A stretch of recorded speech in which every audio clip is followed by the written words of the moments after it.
Hello Dusklight listeners, it's your boy, your Dungeon Master, and your favourite janitor, TJ Lee, jumping in here for a little update just on some things regarding our content. So, in case you were not aware, we are switching up how we do content on Dusklight to ensure we can give you a little bit more of it. Because as you know, most of Dusklight Radio is curated to Sturgeon-focused content. However, I need to put a little bit more out just to ensure that the algorithm favors us. So, Monster of the Week stuff is going to go out on Mondays, so you'll see this up today. We will be doing a Sturgeon story every week, but just one. That will have our Dusklight transmissions. We will also begin doing a story from another author, usually someone that you may already know, every week, and that will not have a standard transmission. It might have a more relaxed transmission, something that helps shout them out. It would mean the world to me if you made sure to check out their work, check out their books, anything linked, because I really, really want to support other authors in the field. We will also be doing a wrestling match I'm curating with a promotion once every couple of weeks. Something to show you a little bit more about what I do. And lastly, we will be doing Dusklight drive-ins. As you know, those are classic stories which we'll be adapting. The aim is to have at least 3 stories or 3 videos out every single week, hopefully 4, and to ensure that both the actual YouTube algorithm is favored and the Patreon is nice and hefty. If you haven't joined yet and you want to support the channel, we don't get a lot of monetization, please check out the Patreon, patreon.com/dusklightradio. Super appreciated. We are also going to be looking at doing some merchandise, meaning some posters for the Nightmare Detectives, some stuff for Dusklight Radio with Everett on there, and we're going to do some shirts as well. I'll have a little bit more information about that hopefully soon. The Dusklight contest is going on now for a couple more extra weeks. If you do want to be featured on the Dusklight Radio contest, information can be found on our community tab, but in short, we are looking for any artwork, any poetry, haikus, short stories, anything. The key is it's got to involve Sturgeon and or Dusklight, which will then pick out the winners, and the winners will get varying from 1 book to all my books, plus mentioning on the Dusklight channel and things of that nature. Speaking of books, and this is an important one, I am going to be temporarily taking Beneath the Static off of shelves. There's a couple reasons why I have to do this that I will explain in another video. It'll be coming back with a new cover, and it'll be put out fresh, so just bear with me on that front. However, it does mean that the NFC book is going to be going up and out in August, and I'm really, really excited to finally have that out after a long time of delaying it, so please keep an eye for that. I'm really excited to share it with you, and yeah, that's about everything. Please enjoy this latest helping of Dusklight Radio content, and I will see you in the next one. Thanks.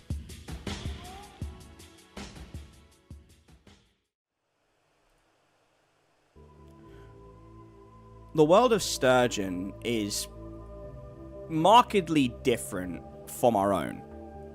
And I don't think that's a surprise to anybody who is familiar with what's gone on within its borders. But there is one rule of law, especially when it comes to the natural order of things in Sturgeon, that all creatures must obey. And it is one that I haven't brought up in a while. It is that magic leaves traces, and it has unique identifiers. And from the moment he was born, the magic that Endicott, the effervescent, was able to conjure was always unique. And many, many, many centuries ago, when Endicott was a young wizard in training, he discovered that there was an order to things in magic, as many young wizards do on their sojourn towards greathood, the journey towards better knowledge and deeper strength. And he realized the cost of that power was one he was not willing to pay. And this is before he knew what it meant to be the first fractal. And through the the lens of storytelling, the well of time, we see 20-something-year-old Endicott, who in those days went by Endy. He's much taller. He's lean, a little bit like a string bean. Doesn't wear glasses. At this time, would not know what hip-hop was and the effect it would have on his life, nor would he know what computer dust was. Which, I suppose, in a way is whimsical, but if you were looking through the well of time, I think you would find it both disarming, charming, and sad. Because this is a version of Endicott before he knew himself. And he is sitting on the long end of a grand table. And all these faceless individuals are sitting around him with their foci at the ready, some of which have tomes out, scrawling or studying feverishly, as one voice talks over the others and eventually silences them as a very nervous Endicott sits in his seat.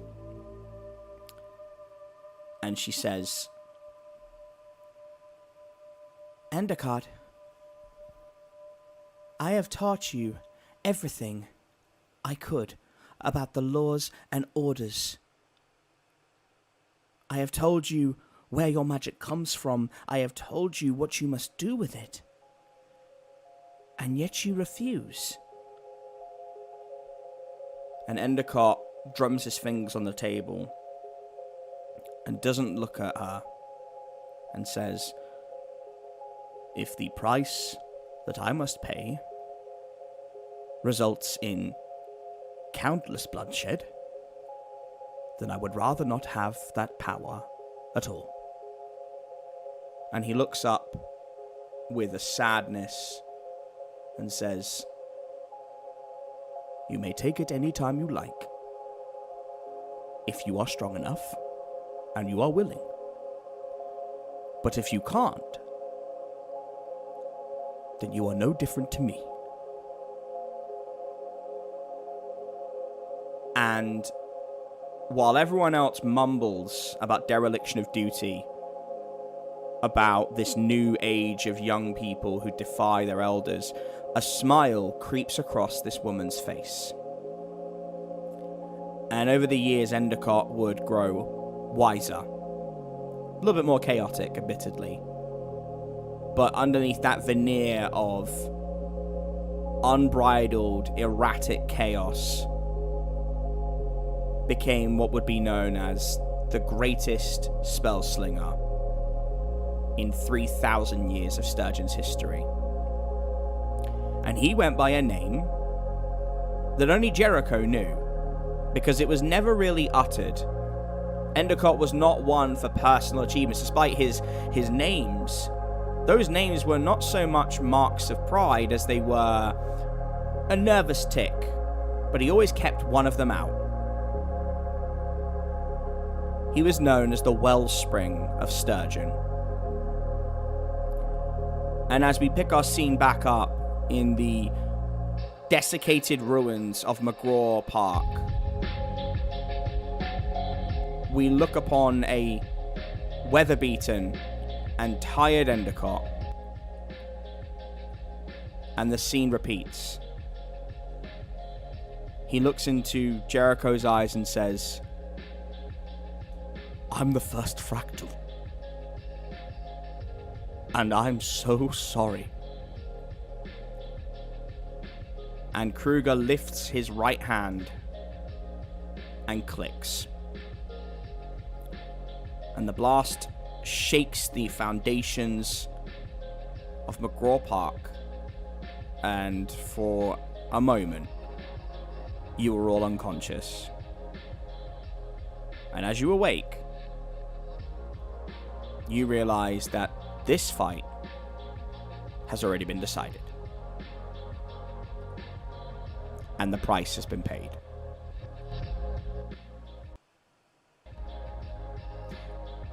And now we're going to go into it. I think we'll start with Flebs, because we never normally do. Flebs, You've been through quite a bit over the course of this arc.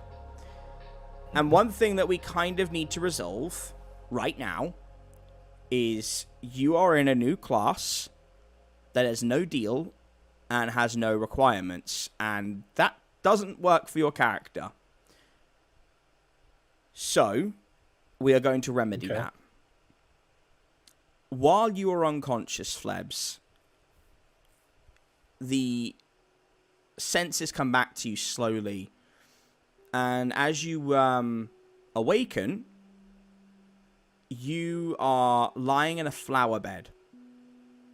And Julia is sitting on your chest in a normal cat form. And she's purring softly. What would you like to do? Yes.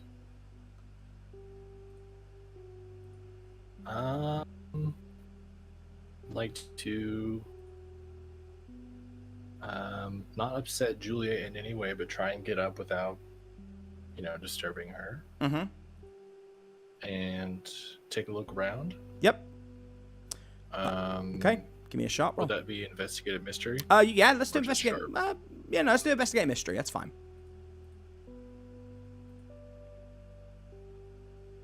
Okay, 10. Flebs, you know exactly where you are. But I'll let you ask a question before I give it to you. Are you doing specific, or are you doing from a list? I would like to ask. Now, let's see. Do we know exactly what happened? I mean, we were all knocked unconscious, right? But we don't really you know the sensation, yeah. That on the 10, you know this sensation is familiar to you, and that immediately kind of frightens you. Okay. You are in Lady Death's garden. Oh shit. And you've been here before. And given everything you have dealt with in terms of existentialism, I don't think this is a place you want to be. But you look up and you see above you a spinning cosmos. And Flebs is a clever guy, and Flebs really enjoys space games, as we have established. And Flebs knows that that's not how the cosmos looks, at least from our understanding of physics and science. It's very vast, and it is very empty. And you have to be in very specific parameters, or looking at it in specific ways, to see all the stars bunched up together. And when you look up and you see things you shouldn't, like planets that are in orbit floating around, you see stars twinkling and galaxies coalescing, and even in the background, Flebs, you see a nebula just vibing, and it's almost too much. It's so beautiful but so alarming, and it takes you a good minute to really kind of quantify what you're seeing as you lay on this flower bed. Looks fake, or like it's being fast forwarded or something. Yes. It to your eyes, and initially, if you'd had a lower roll, I would say. I mean, you can always, if you want to look at your composure, you can give me a cool roll to see if you don't freak out. But on the 10, you have the intelligence to realize where you are. If you hadn't been here before, it would probably give you a panic attack. But initially, it's like looking at footage of a UFO or an athlete breaking every convention of what we understand human abilities to be. Your brain, to begin with, is like, no, that's not, no, it's, and then you have that secondary thought of, oh, no, this is real. Oh, God. Okay. I don't know if it's such a good idea for me to be like, hey, Lady Death. Yeah, I think you realize that there are situations where you can't do that. And I think that's very smart of you. So what would you like to do in lieu of that? Just sort of walk around, not touch anything, not be rude in any way. Don't want to upset Lady Death. Okay. So are you going looking for her? Yes. Okay. I think Julia wants you to look for her. Yeah. Yes, you do. Okay, you are holding her. and you go for a little walk around. Do you want to look at your surroundings, at like yourself, to check over your, your injuries and stuff, or? I have leveled up. You have, okay. I'm at 1 harm, so I'm almost dead. Well, no, you're not. As of right now, you don't have any harm, Flebs. Okay, so I'm good. You are good right now. I can level up later. Okay. I look at myself and I'm like, cool. No extra holes in my body.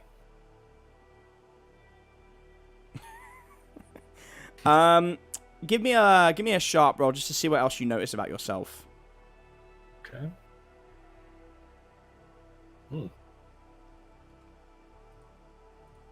Okay. On a 9, Flebs, you realize that you are you don't have any of the injuries and augments that you have in the real world. You are in your natural human body. And even the scar that you had as a child is not there.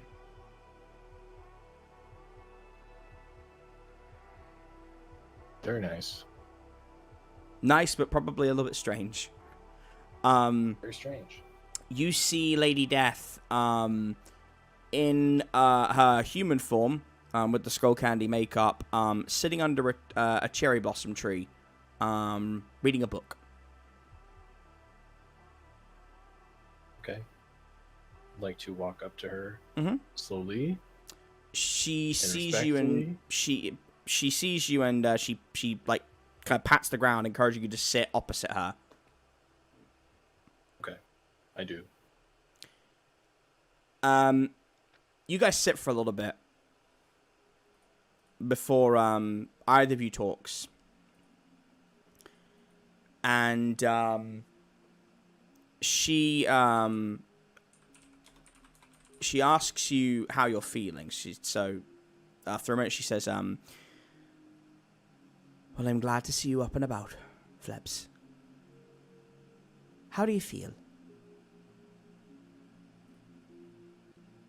Thank you. I don't know how I feel. I'm feeling so many things at once. I can't even really convey what's going on in my head. Including confusion. How did I end up here? So many things. Okay. Well, I'll give you this one for free. You ended up here because the deal that you made was broken. I believe you reached out to something you didn't quite understand, and you put a deal in place that my child Callista and Ramael got rid of. But that has put you in a bit of a position, Flebs, because you need a connection to the living world to keep functioning in it. Yeah, you're right. And I think the root cause of all this is the status of your mortality. Because you found out not too long ago that you are a gravedigger. Which means you're not actually alive. Yeah. Now, I'm not... You know, I didn't ask, but never mind. I appreciate you telling me that now. Flebs, I'm not the cleverest girl in the world, but I feel like you reached out to something because you desperately wanted to be anchored to this world because you don't want to die. How close to the mark am I? If I could sum it up, that about sums it up. You Being know, dead is a different feeling than being alive. Yes. Oh, yes. You know, Flebs, for someone who is so clever, you can be so stupid. You know, your friends are really worried about you. really worried. I think you scared Fala more than you realize, and if you go back, I would encourage you to apologize to them. Okay. They care about you, Flebs. They love you. I love them. Well, that leaves us in a bit of a position. So how about you get off your chest whatever you need, ask me whatever, and then we'll move on from there. Okay. What kind of contract are we cooking up now?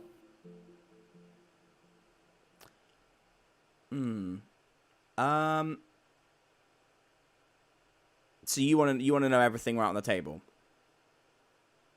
Yeah. Okay. You have any other questions, or is that just what you're curious about? Because if you have anything else you want to know, this is the time to ask it, and then do the contract. I feel like there's probably a lot of questions I should ask. I just don't know what they are. It's not up to me to say that. It doesn't. I'll just get straight to business. Okay. Okay.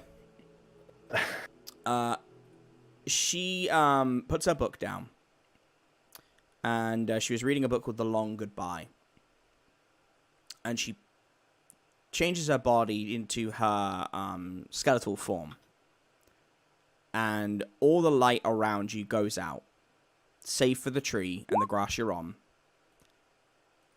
and she points a bony finger to your right. You know, if you traveled in that direction to the right for about 900 years, that'd be home for you. It's where you were born. It's where everybody you love was born. It's where everybody you love has and will die. And that's very sad. Oftentimes it's devastating. But everything has a cycle to it, Flebs. Everything is energy, and that energy never goes anywhere. It goes into the soil, it feeds other things, and those beautiful parts of what makes you, you, and the people you love, gets put back into the ether. And one day, and you see a spark of energy flow from the blackness and twirl around her hand. It comes back to me. And there are different ways of how this operates, I will admit. But this right here, Flebs, this is part of a contract with someone I have. Everybody takes their journey, and everybody has their own process, their own wants and needs. But there is one law that binds them all together. Memento mori. You remember you will die. Everything must end. And if you and I are going to have a contract, you must respect that rule. You must honor that rule. And we can't have this again because... And she clicks her finger, and the little blue dot begins to rapidly extend and become bigger and bigger. And it goes down all the way to a carnival. And you know what that carnival is. And it's a version of you and your family. And she says, because this can never happen in another universe where you took a different path where someone else didn't take you. You can't reach that place if you don't honor the rules here. If your energy gets lost, Flebs, I can't help you, nobody can. But you need to let go of what you see here as well, Flebs. Because everything is finite. Everything has a time. And everything dies. Are you saying that I might be able to go back to another timeline where I'm not kidnapped? Or are you saying I need to let go of that? It's both. Shit. If you one day want to see what happens beyond the veil, you need to learn to let go of it first. Okay.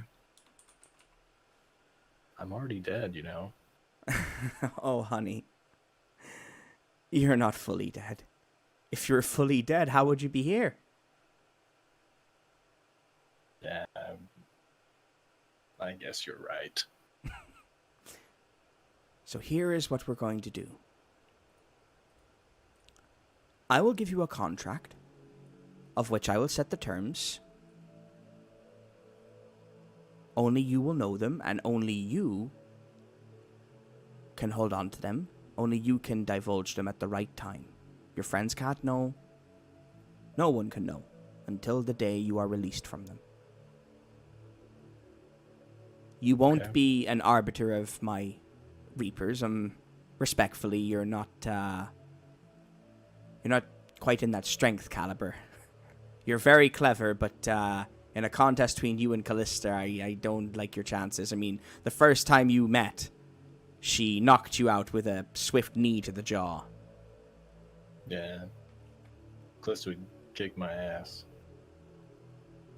What I want from you, Flebs, is to find wayward souls. If they're good, you send them to me. If they're bad, you can feed on them. And I want at least one to be sent to me through your investigations.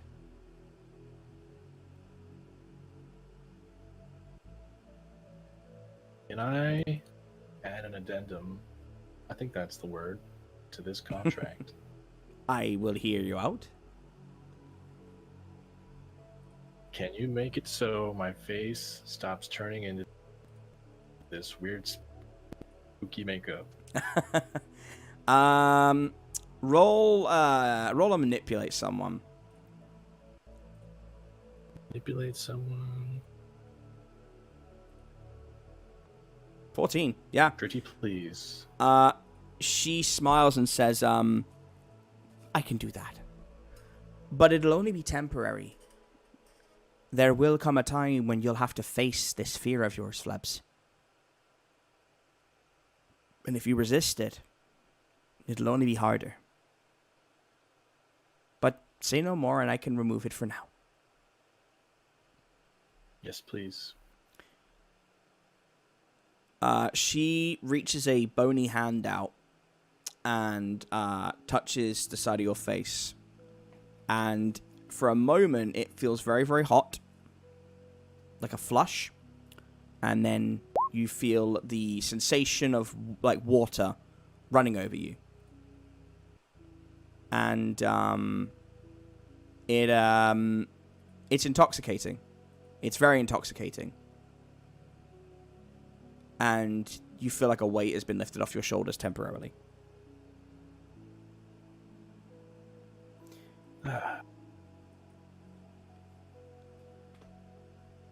So I feel so good. So you've got a contract where instead of feeding on people in the way that you were before, you will sort of absorb soul energy from a bad person and send off good soul energy. In terms so of I it, can manipulate the flow of soul energy. Could I use life drain for that? Yeah, yes. It'll be like it's like low level soul energy. So like these are minions, really. Like maybe like one or two important characters if you catch them when they're weak enough, we'll figure that out. But yeah. I don't think you're going to be changing for this though, because when I think about this mechanically and like biology, your body, and the other reason you're here, I should mention this. The whole reason you're here, Flebs, your body was twisted and changed into something it was out of the constraints of biology. Like, she's going to put you back together, basically. but I don't think you can change again. I think you will still have the intimidating look and stuff, but I don't think it's going to put you in a vampiric form, because that was Baal's agreement. That's fine. I mean, I don't have a choice, but it's fine. I mean, if there's something that you want to turn into that is faux human, I would be open to some small changes. But because the Baal thing was meant to last a lot longer than 2 sessions or 1 session, but it wouldn't make sense to have. It would be no consequences if I just gave you that back and the feeding blood and like that was his agreement. And the law I have developed anyway is that every contract that you have is very different. So, is there something that you would like to take from like the aspect of death, perhaps?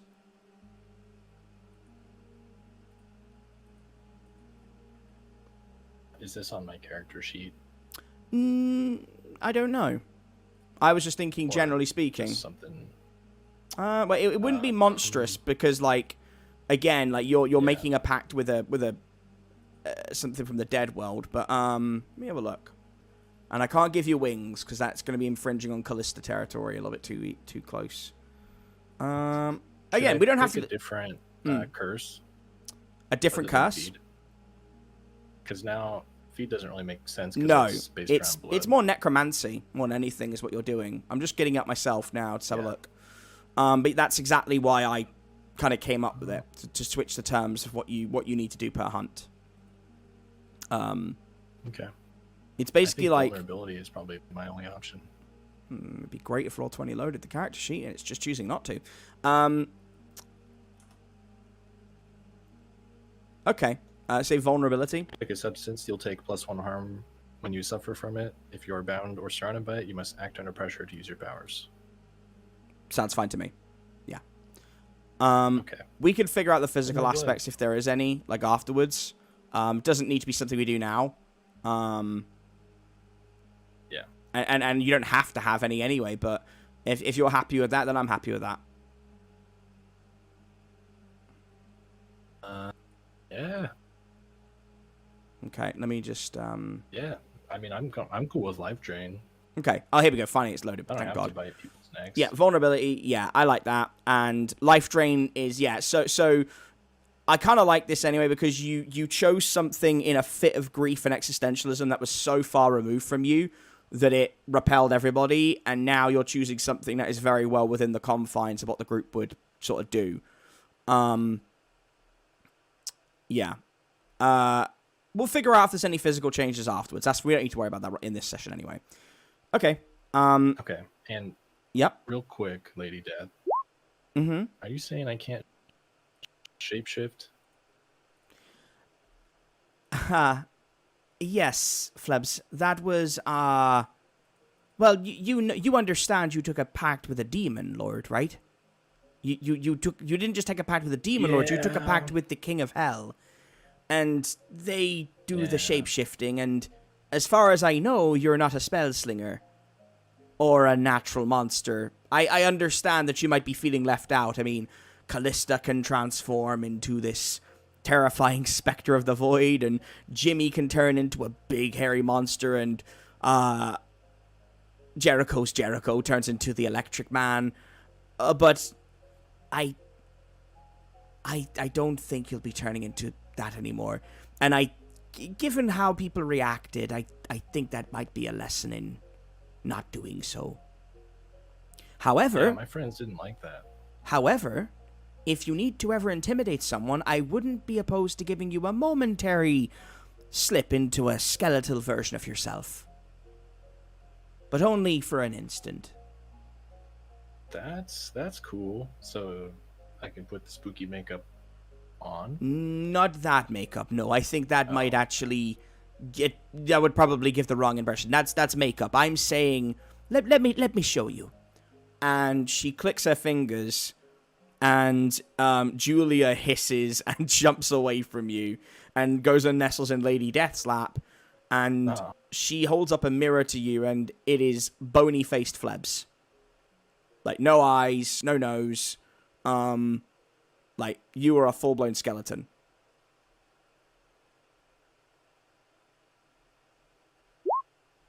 Oh my goodness. And when you say that, Flebs, it actually comes out as, oh my goodness! And she nods and says, yes, it's a little bit alarming, so, well, let's just change that. It'll only be for a moment. You'll feel it in your head. You'll feel a sensation, but it only lasts for a moment. But I can do that for you. Other than that, you'll be Flebs. The Flebs that everyone knows and loves.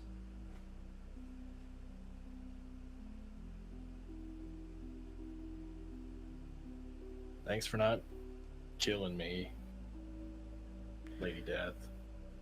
I appreciate it. All in good time, Flebs. For now. Sorry if I ever seemed rude. Oh, all in the past. In the past. Ah, thank you. Well, all that's left to do is to honor the contract. And she makes a sigil in that with her hands, and a book opens up. And she flips it round, and it's got your name, your age. It's got a lot of info on you, actually. And then there is a space at the bottom for you to sign. You got a pen? Of course. And then she says, "Oh, no, this one's in blood, honey." And you've got a little prick on your finger. Yeah, and you can use that. And I sign my name perfectly. Okay. Perfect cursive. All right. Congratulations, Flebs. You are now in a pact with the Death World. Technically, this means that Callista is your boss, but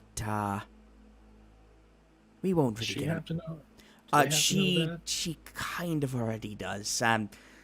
Being an Arch Reaper, Flebs, I'm going to be honest with you. She could have ferried you to me. It's part of her job description, but I'm not going to have you two working together because you already do, and I think that might fuck up the power dynamic. But just remember, just be nice to her. One day you'll go, and it might be her taking you over. Okay. I try to be nice, we got off on the wrong foot. That was an accident. I know. You're doing your best. Is there anything else, Flebs? I guess Julia can't fly. No. But she's a sweetie, so it's okay. Yeah. You're right. I think that'll be all. Thank you. Okay. Lady Death. I'm glad, I'm glad nothing bad happened. Or I didn't say something dumb this time. Well, nothing bad happened here, Flebs. But that's true. You have some work to do when you get back. I mean, you did try to eat one of your friends. Yeah, Waylon. Mm-hmm.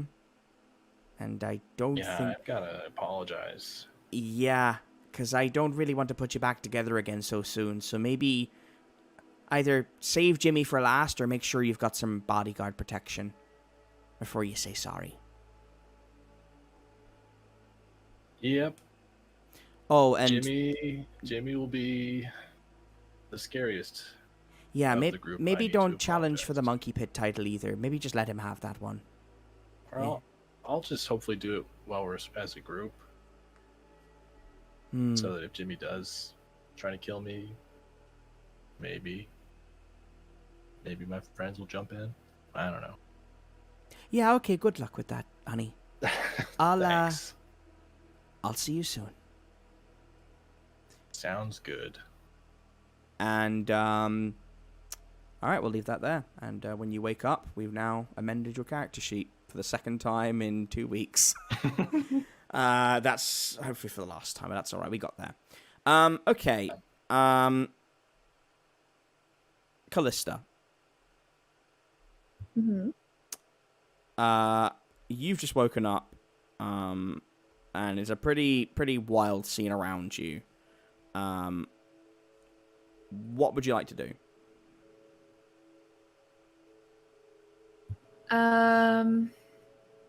First of all, I'd just like to say that Callista's pretty fucking tired of being unconscious at this point.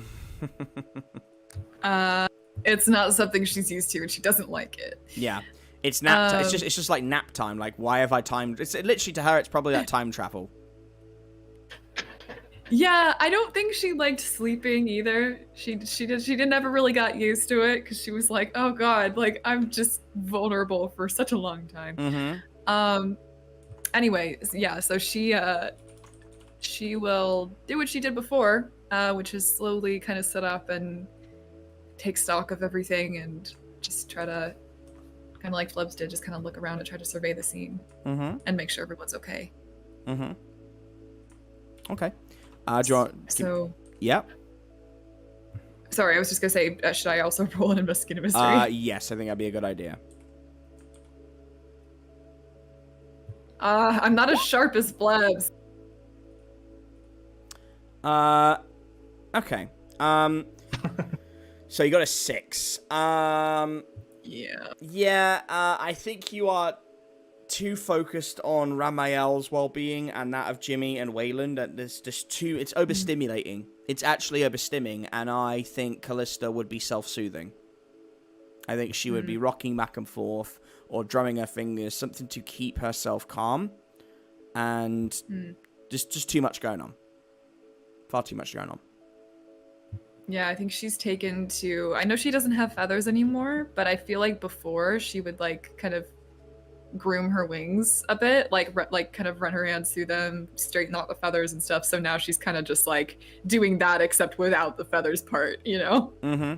So it's just a habit. It's just a habit at this point for her. But she's just kind of like, well, like when running her hands over her wings. When birds get stressed, they actually pull their feathers out as well.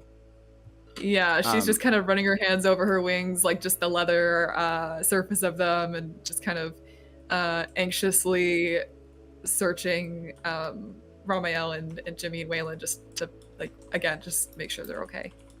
Mm-hmm. Okay. All right, we'll leave you with that. We'll come back to you. Jimmy. Yes, sir. What are you doing, bud? I guess, like Callista, I would pick myself up off the ground and I guess look around to see how or what had happened, because all we know is we felt an immense power pushing us back. So if it was all right with you, I'd like to investigate a mystery as well to see if I can see what's going on here. Yeah, I'm down with that. I hope you do better than me. Fuck! 5. Nope. Okay. This is going super well. Yeah, you are too focused on Wayland. You are terrified of losing one of your friends, and even though she's stable, it just frightens the life out of you. Fala intimates to you that you need to go back to the spaces in between. She needs to treat her there. Now.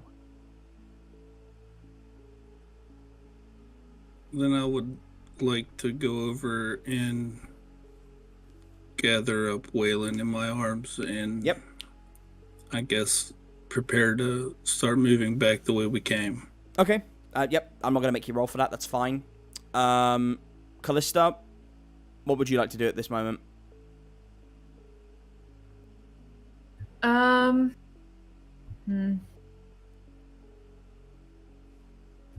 Well, we don't know what, like, as of this moment, we don't know what knocked us unconscious, right? Like, correct. Because well, you can make an assumption, but because you rolled so low, no, you could just assume.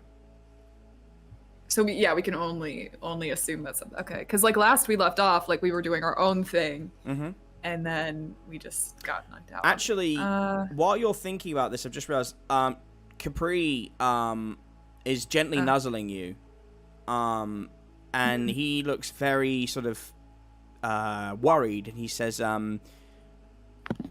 Callista, I am sorry to be bothering you at such a difficult time, but the rankings have been updated.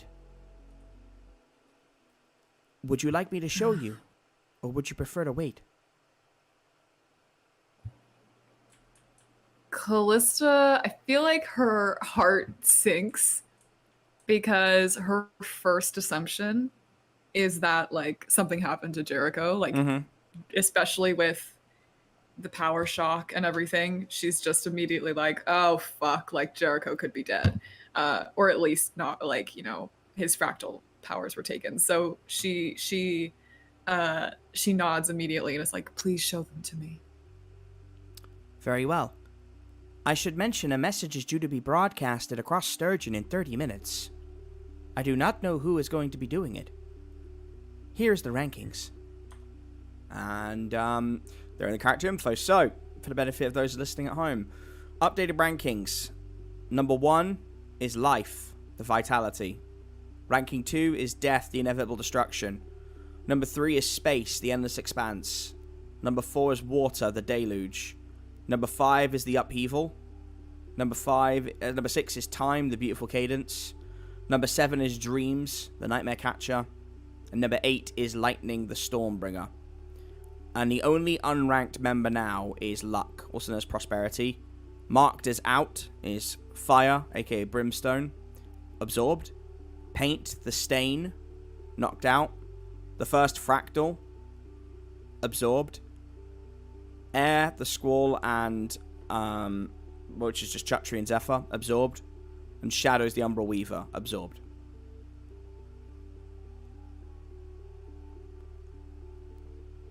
So, sorry, real quick. On the thing that you sent, the ones who are out have their names beside them. They do. Is that the same on? It is. Like in the game. All right. Okay. So yeah. So Callista scans the list immediately, searching for, you know, Stormbringer.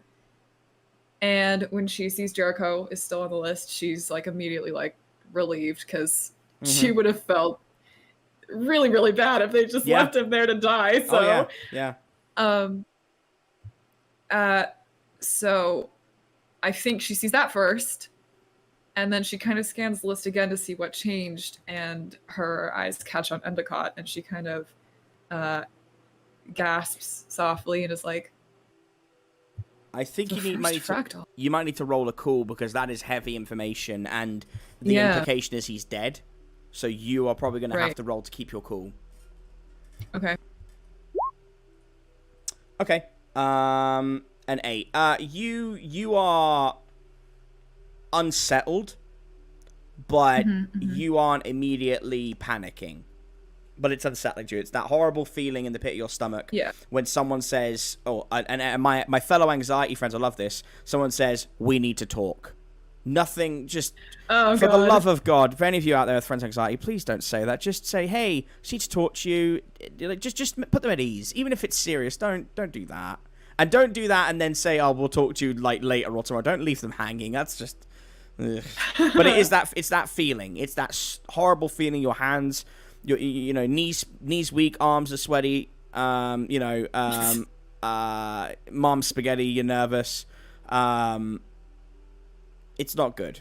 It's very unsettling. Right. Yeah, Callista just kind of stares at it for a little bit and is like kind of, like I said, she just kind of repeats under her breath, like, the first fractal. Yes. It turns out Endicott the Effervescent has been the first fractal for several centuries.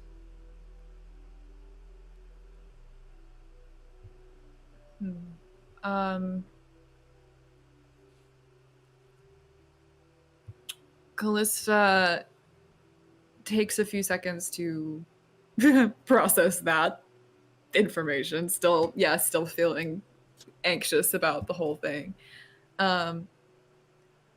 She, in her head, I think, kind of has like a list of priorities because there's so much going on. And I think first things first, like she kind of like it kind of visibly shifts in her expression where she's like, okay, I have to like address a couple things in order here. So she first looks over to like she sees Jimmy, I assume, up and moving around. Yep, Jimmy is and now Fala. picking up. Jimmy is picking up Wayland. Fala is putting Flebs on her back.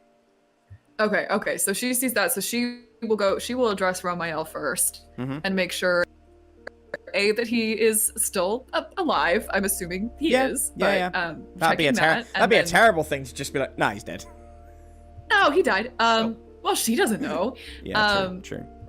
So checking that he's, still alive, and then trying to, I guess she'd probably look at Jimmy and say, I have to go check on Jericho and Endicott to see how they fared. Would you be able to escort Ramiel back with you as well?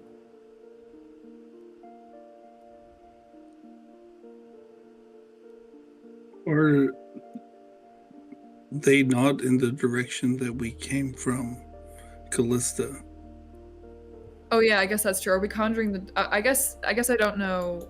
Would we have to do the door thing here? How do we get back there? There's just a door, right? As in for Fala? Oh yeah, Fala has her. Fala's lab. got the time machine.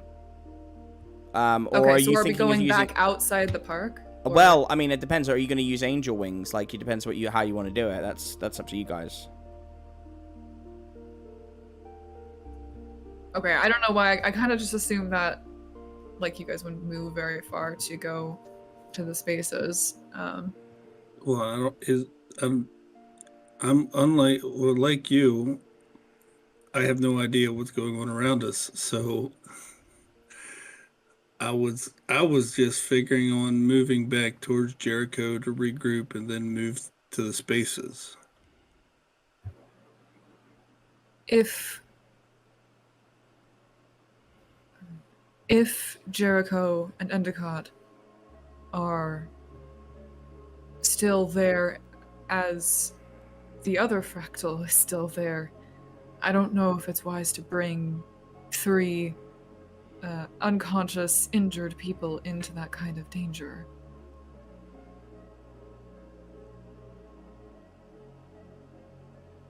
That is a great and valid point.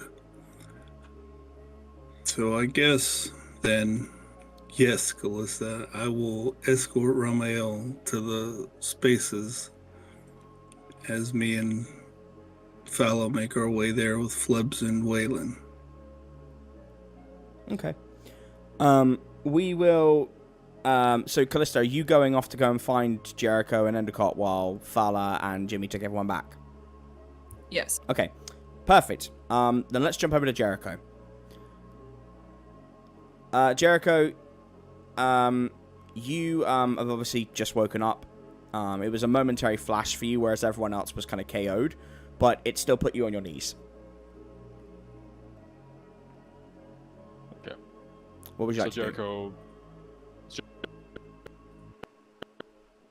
like ever actually lose consciousness during this? I think he was at least stunned. I'd say he was stunned. You know what I mean? Yeah. Yes. Okay. So as Jericho regrabs his bearings, truly in this moment, the only thing he's focusing on is Endicott's well-being. So we said at the in the last episode we were to stabilize him, but yeah. Does Endicott need to be like moved immediately? Is it just a? Shall we have a roll and find out? I won't bullshit you. He's stable, but stable doesn't mean 100% out the woods. So you'd read a bad situation. Awesome. 7. Okay. I think you get 1. Or are you doing flexible? As a flexible alternative, I guess Jericho would want to know if it's like in a sense like safe to like to teleport Endicott like how he is right now. Like if he could just use magic to like take them back to spaces, like the spaces or somewhere where he could recover. You could move him once, and once you put him down again, he will need immediate medical attention. He'll need immediate medical attention. Endicott is very old, and being disconnected from the... This is the thing that you're realizing. Being disconnected from magic, he will... I don't... If you want to find out how long he'll live for without magic, I'll let you do a separate weird roll. Otherwise, I'll give you a rough estimate. But if you want to roll for that, like before you move him, I'll give you that opportunity. Otherwise, I'll just give you a vague answer. Before that, can I do a weird roll to use telepathy to try and talk to the other nightmare detectives? No, I'm gonna give you one roll. So you can either roll to figure out that, because time is of the essence. So you can either roll to, and also you are very drained. Like, you have just expunged all your magical energy. So you are going to have enough, just enough to use to, like, bear in mind, think about the wellspring, your own wellspring. You'll have enough to transport the two of you, and maybe one minor magic spell. Telepathy would be a minor magic spell, like a spell slot. And so would checking his vitals to understand his maladies. So I'm trying to treat it like D&D a little bit. So if you want to do that with them, you won't be able to find out how long he's got. But that's up to you, obviously. Yeah, gotcha. For that I was asking because I think in Jericho's mind is like, okay, it's okay. The other fractals are going. Like, he wants to either let the other hunters know that Endicott needs needs to be removed from the battlefield or the situation, kind of immediately. It's your call. I think I'll do the telepathy to try to talk to the other hunters. I mean, the other detectives. Okay. Give me the roll.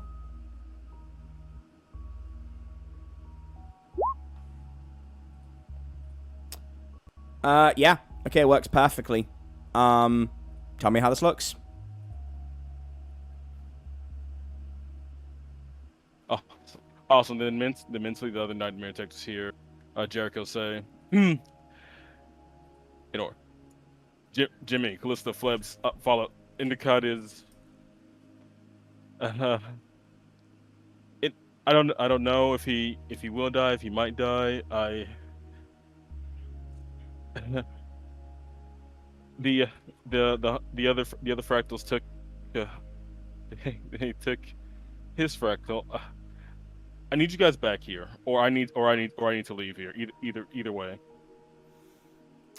I would say Callista's probably the one that will respond, because Jimmy is focused on... He's already leaving, and he's already taken Flebs, and obviously Fala's not here. Sorry, he's already taken Wayland, and Fala's not here. So I'll run it to Callista to respond to you.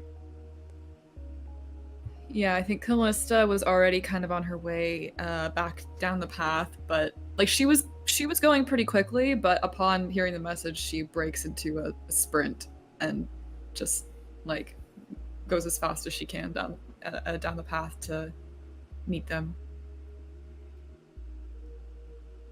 Okay. I'm gonna say, just for the sake of the scene and everything, you get there in a couple minutes, and then you see, in this horrific clearing of violence, you see Endicott lying down in front of Jericho, who is on his knees, and he is looking very haggard himself. Yeah, Callista stops on the edge of the clearing for a second, and her wings snap out, and she takes a second to look at it. But she's seen battlefields before, and so I don't think it shocks her enough to freeze her there. So she keeps moving, and she hurries over to Jericho and kind of kneels down beside them and says, what do you need?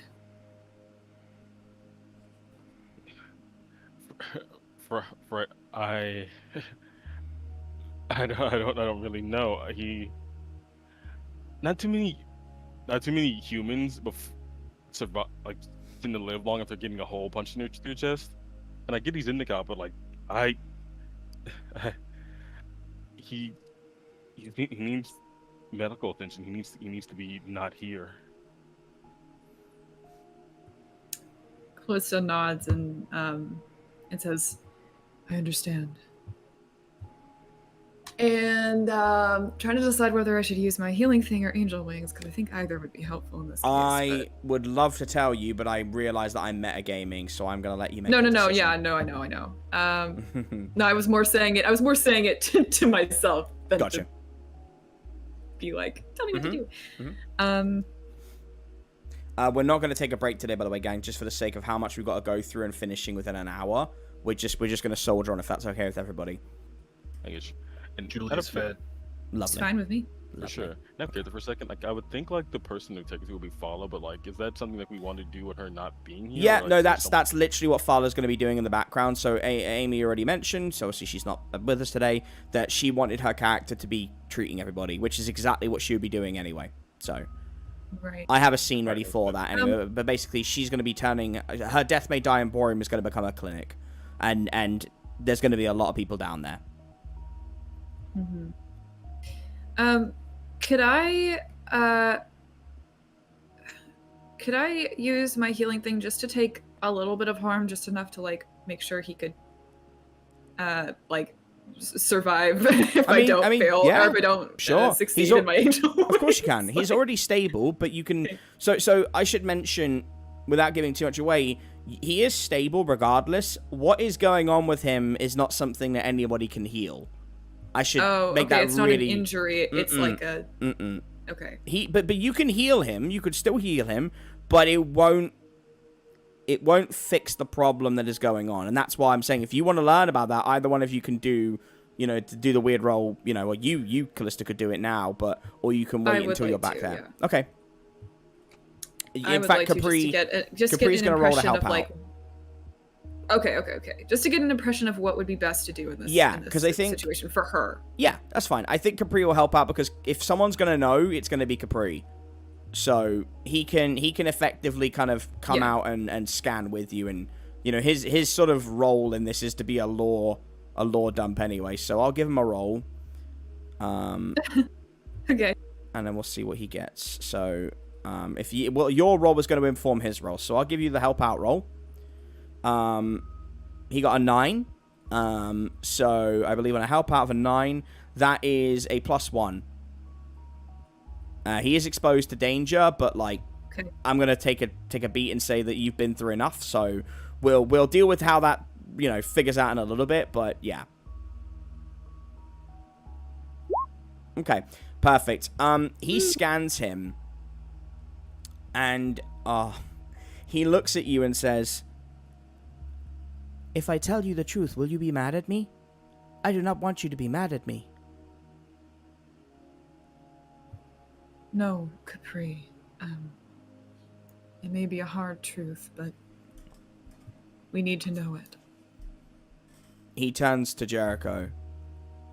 "Jericho, please don't be mad at me." He was trying to help. I couldn't be. Endicott is dying. When a wizard exceeds their natural lifespan of roughly 85 to 101 years, their body is kept alive by the magical wellspring they are connected to. If they are disconnected from the wellspring... And he looks down, and Endicott is breathing very softly. And on a 13, you realize he's losing weight. And Capri says, he will eventually cease. I do know how long he has, but... And he looks, he kind of looks away, like his little eye goes down. He says, I do not wish to cause more pain. And I do not know how much it will help you right now. I'm assuming that standard medical attention will not be as useful then. No. You know better than most, Callista. You cannot cheat death. You can merely prolong it. And should Endicott not be connected to the wellspring once more, he is not long for the world. And he turns to you, Jericho, and says, would you like to know how long he has? And I don't know if you want to roll a cool, if you want to answer that honestly, that's up to you. I'll roll the cool. Okay.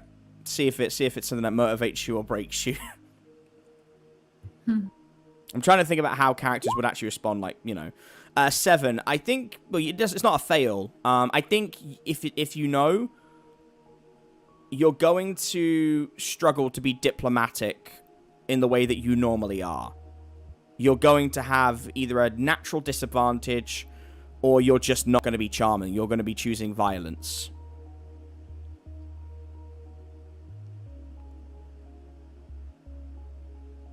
Okay.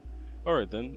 Before Jericho gives Bree the yes, he's gonna just solemnly take his hat off, place it on the ground next to him.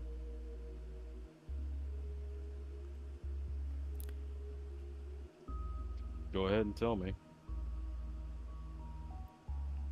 He will be dead by sunrise.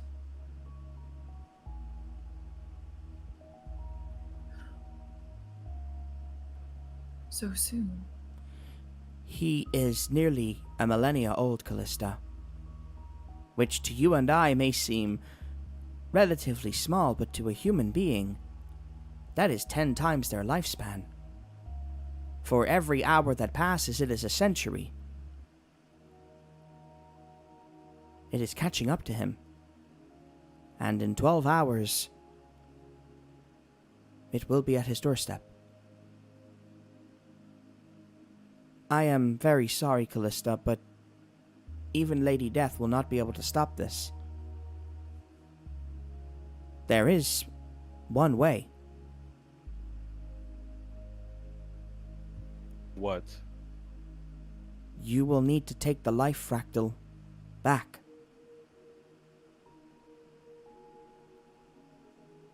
Either you kill the first fractal and absorb his energy and reimplant it into Endicott, or you take the life fractal and use its power to restore Endicott. But Jericho, you cannot extract the life fractal without death. It is the life fractal. I am very sorry, but it is my understanding that Reinhold Kruger, is the life fractal. You will need to choose.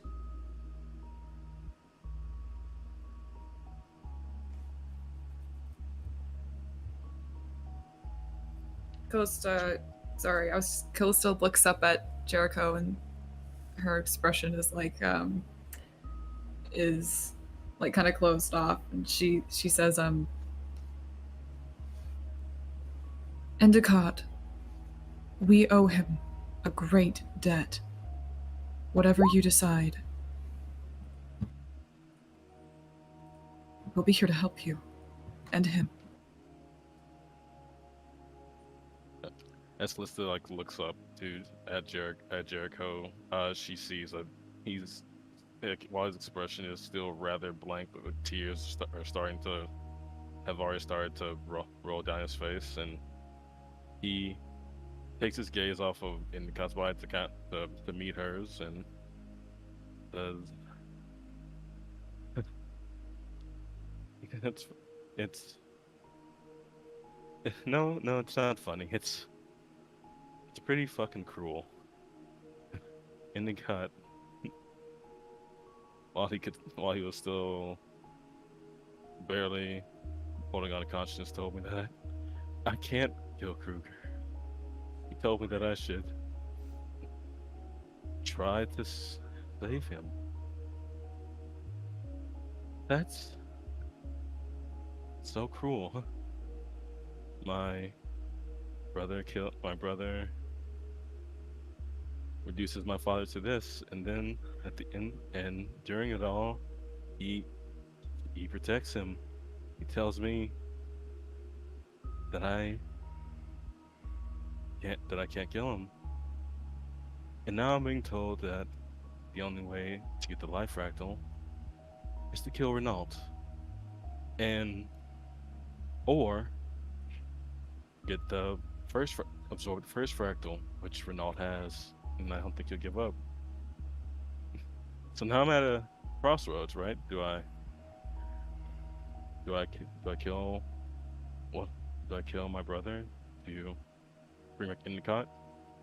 Would he want me to do that? How would he look at me after? Not only could I not keep what he thought would be maybe his last words, his like deathbed promise, but also I'm really tired of killing my friends, you know?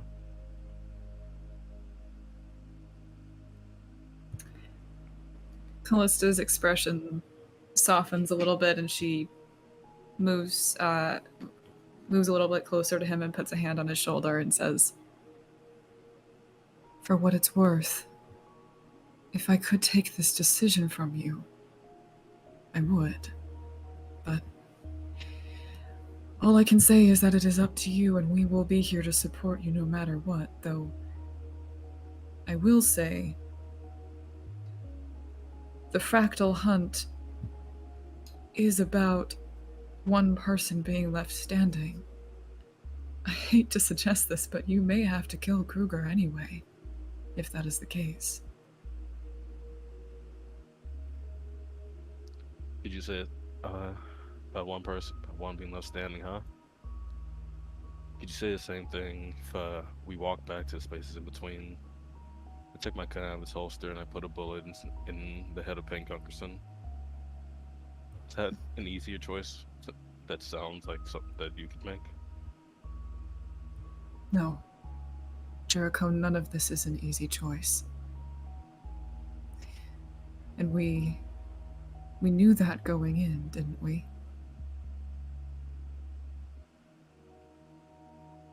That's fair.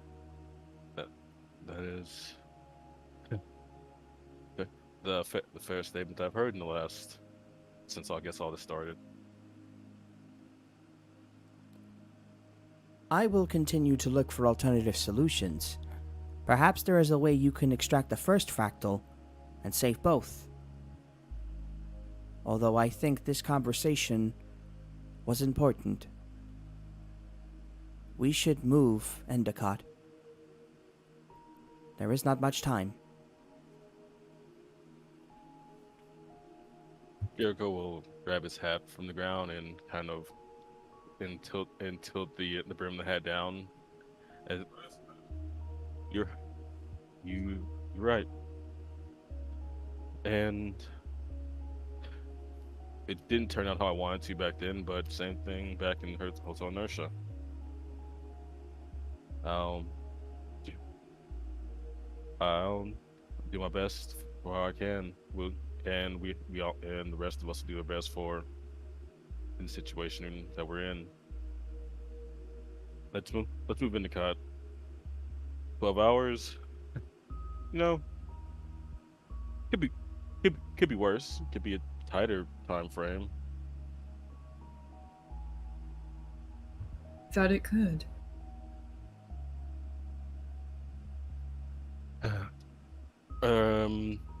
By the way, did you guys get the Flebs situation squared out? Yes. All things considered. Let me try to get you all back, and then we can catch you up. After you. All right, we'll move the clock forward a little bit by about 45 minutes. No, maybe half an hour, because it wasn't that far away, was it? You are all back at the spaces in between. Fala has set up a makeshift clinic down in the basement. And there are a lot of people there now. I believe we have... so Babylon is still, nursing some injuries. He's probably alright to talk now. You've got Zephyr. Victor is still unconscious, recovering from his wounds. Payne Gungerson was pretty banged up. Flebs is recovering. Wayland is recovering. So there's 6 or 7 beds down there of people in different levels of distress. And when you come back, the first person that speaks to you is actually Sheriff Muldoon. The wall has been patched up because the spaces moves its location, if you will. He is sitting at the bar, as you've all been down there, and Callista, he motions for you to come and sit next to him.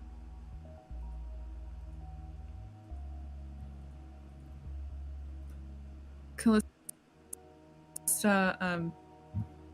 was kind of observing the scene with a grim expression, but when she sees that, she walks over to him and sits down quietly. Yeah, the others are still downstairs at the moment, and he says, Callie, is it true that Endicott was this, first fractal, the strongest fractal, and now one of the enemy, complicated as that word may be, has it? Yes, I'm afraid it is true. Okay. Capri showed me the rankings, and our boy Jericho, he is at the bottom. And I have seen that boy do things that frighten the piss out of me. And he's at the bottom. And my Faye, she's at 4. Yes. Callie, I need you to be honest with me on something. And I'll be honest with you in return.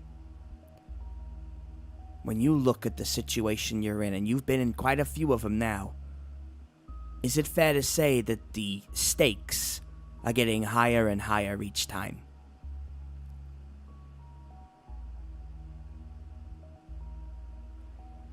When I look at the amount of people that are down in that makeshift infirmary of ours, the number continues to grow. Yeah. Over such a short span of time. Yes, I think it is very fair to say that the stakes are getting higher as we continue. And I don't think that's going to stop anytime soon.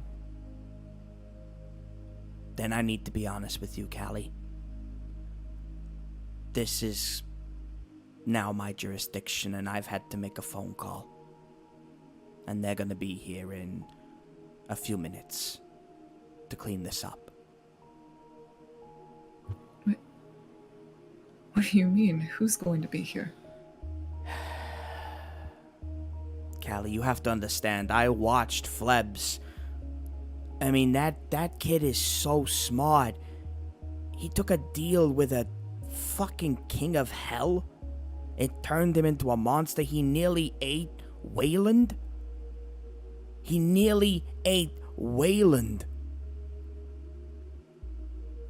Jericho is at the bottom of this ranking. Every turn we come to, the stakes get higher. Each one of you bears such a responsibility. Less than 48 hours ago, the building was blown up.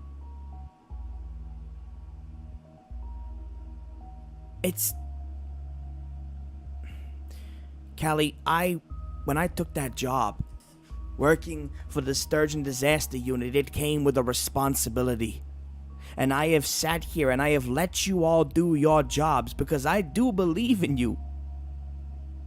But it's not just my call. I make this decision for everybody in Sturgeon, and that includes...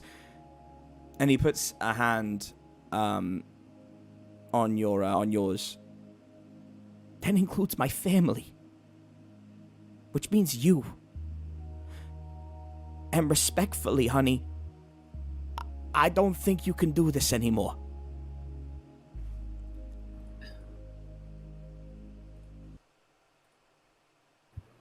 So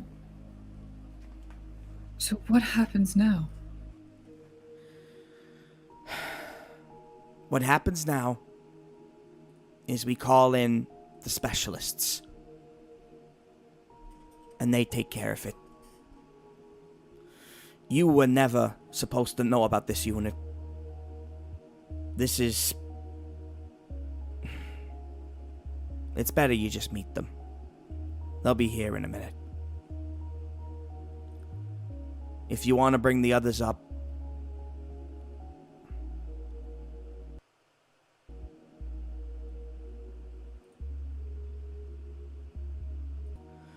they're problem solvers. And you were never to know about them because, well, they're the boogeyman that goes after the boogeyman. And I think you should get the others. And I'm going to give you as an opportunity to argue your case, but you need to meet them.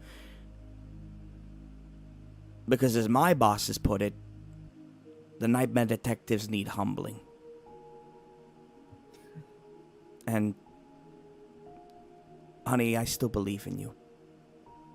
So don't you give these people an inch, you hear me?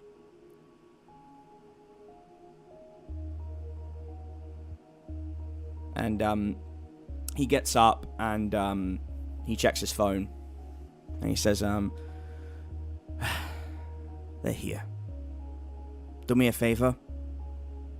Tell your friends.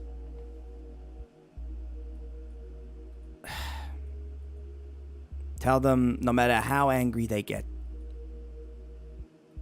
they are little fish in a very, very deep ocean.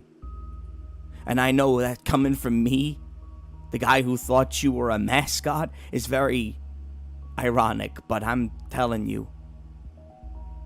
And in fact, I don't need to, because Capri can do it. I'll wait outside. And he turns and says, Capri, when the group are here, please bring up the disaster unit power ranking system. Rank it for everybody in the Nightmare Detectives and keep it running when the group comes in. And Capri just nods. And he puts a hand on your shoulder and he walks past you. Yeah, Callista doesn't look at him. When he does, she's just kind of sitting there, like, tense. Just kind of like... I don't know, just kind of like staring ahead, thinking about what exactly to do next. Mm-hmm. And once Muldoon leaves, she like tenses her jaw and looks down at the ground for a second, and then I think resolve crosses over her expression, and she stands back up, puts her hands on the bar, and then turns to go to find the others. Mm-hmm. And she'll go down. Everybody's in the basement, right? Yeah, they are. Yeah.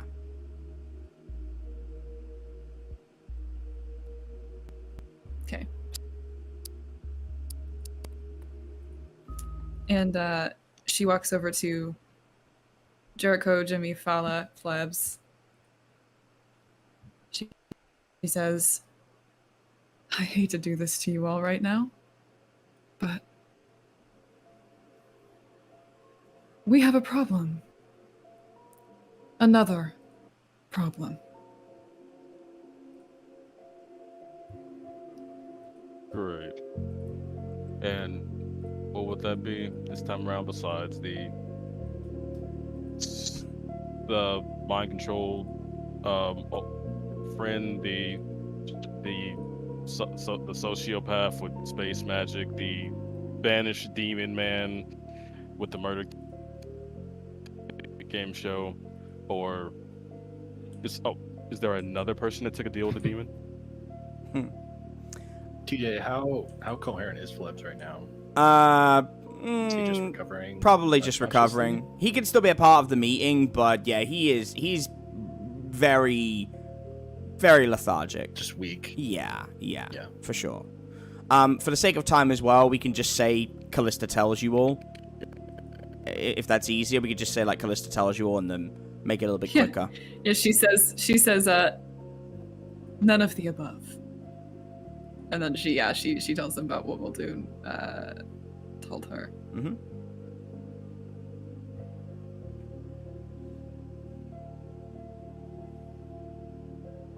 Okay. And do any of you have anything you know, like in terms of asking about questions, like with each other?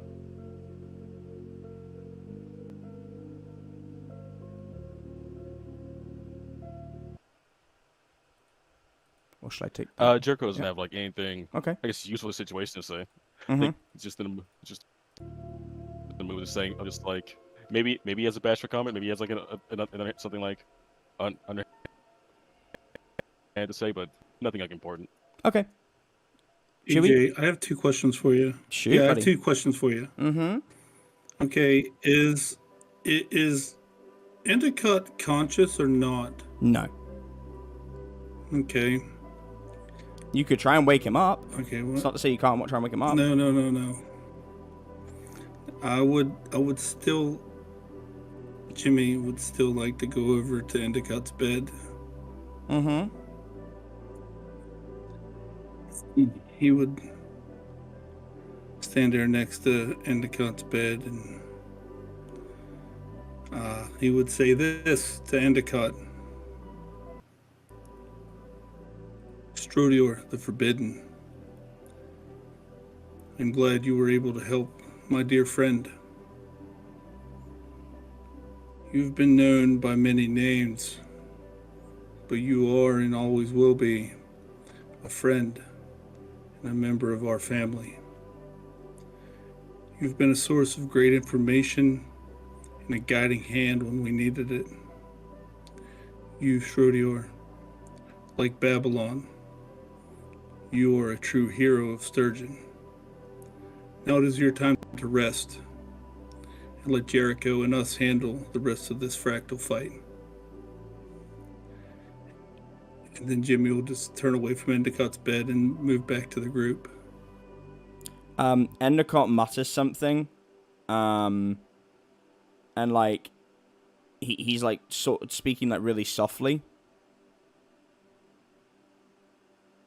If you want to try and hear what he's saying. I'll turn back around and lean down over Endicott to try to hear what he's saying. Okay. Give me a sharp roll.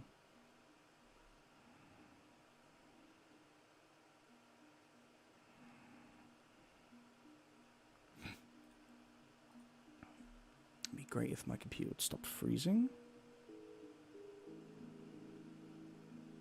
It's an 8. It's an 8. Okay. He says, if you don't know, now you know, brother.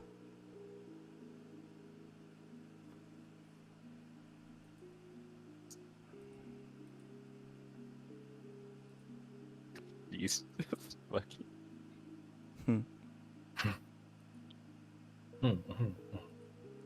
Jimmy will turn and look at Endicott's face. And it makes no difference. And then again, Jimmy will turn and walk back towards the group. Okay. All right.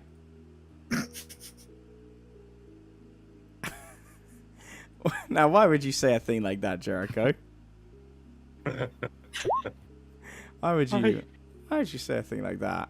That's... You so much. I knew. I didn't even know what it was, but I was like, that's gotta be something. Do you know what? You were so stupid. If you don't know, now you know. We'll talk about it after session. Don't worry about it. People who know, Oh my people God. who get it, they get it. It's a classic, and sorry. Would you rather? Do you know what? Sorry, hang on. He's whispering now to Jericho. Jericho, he's calling you over. Oh my god. Since you want to bring attention to this, he's gonna whisper to you. Oh my god. Out of character. Yeah, I'm not in character. I'm trying to be annoying. Yeah, fair enough. Okay, well, what he would have whispered is, the blacker the berry, the sweeter the juice. Stop. Oh my god. What? Kendrick Lamar. What? Oh Classic. my These are fucking God. the kind of things that we would be leaving behind if Endicott were to die. So Stop it. let's just mourn that for a second. you just hear a voice saying, if I go listen to the Pimper Butterfly, it's a bona fide modern Oh, dear classic. God. Fantano gave it a 10 on the needle drop. That means it's really good. And the guy's supposed to be unconscious.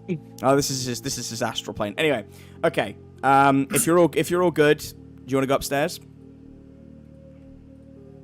Are we already upstairs? No, we're in the basement. Yeah, you're in Fala's clinic. You're in the basement. Ah, gotcha.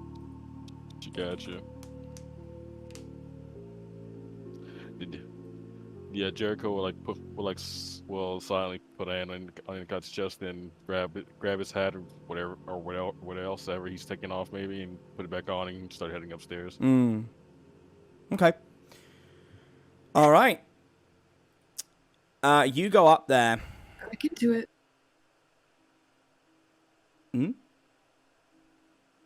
I said back into it. Oh, I thought you said I could do it. Yeah, you go up there, and the bar is already full of people.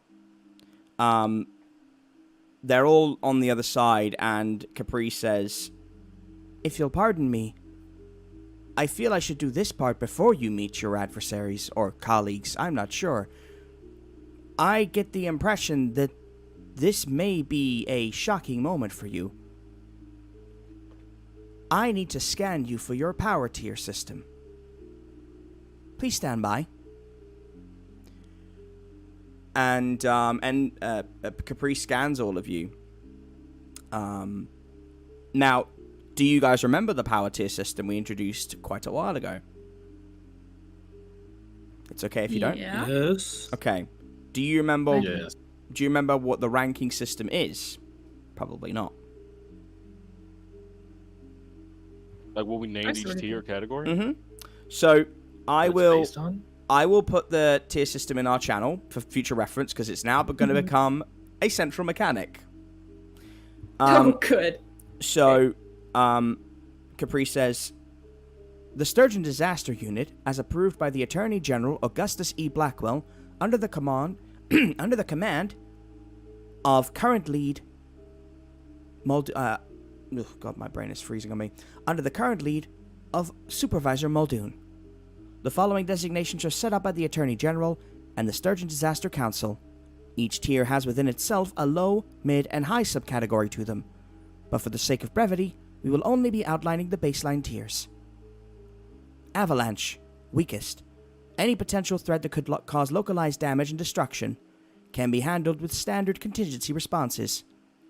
Volcanic, a power that has the ability to level an entire city and leave countless dead in its wake. Caution is advised when approaching. Deluge, mid-tier. A threat to life in a great radius with the capability for untold damage. If detected, immediate response is issued with a high-level counterattack. Cyclone, a major threat to multiple areas and the potential to destabilize an entire nation. All resources and available countermeasures must be thrown to ensure its cessation. Nuclear, high tier. A force so overwhelmingly powerful and destructive that we would be largely powerless to stop it. Only by using multiple Typhoon threat-level fighters can we hope to withstand one or two. Beyond tiers. Omega. The highest conceivable tier on the disaster scale is put forth by the advisory board. It is considered a secret or hidden tier so as not to incite mass panic.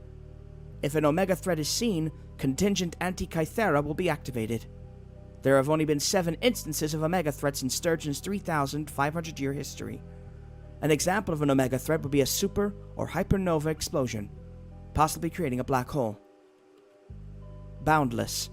A strictly hypothetical tier posited by Sturgeon disaster leader Professor Gallagher. This is a threat beyond card measurements and conceivable parameters, hence the term boundless. Professor Gallagher postulated that there have only ever been 3 in existence, and if another would show up, we would have no means of defense. An example of a boundless level calamity could be comparable to the Big Bang.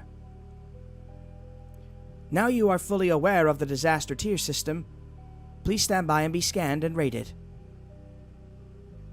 And you guys haven't been scanned or rated in, I think maybe Hotel Inertia, you would have had a guess, I think.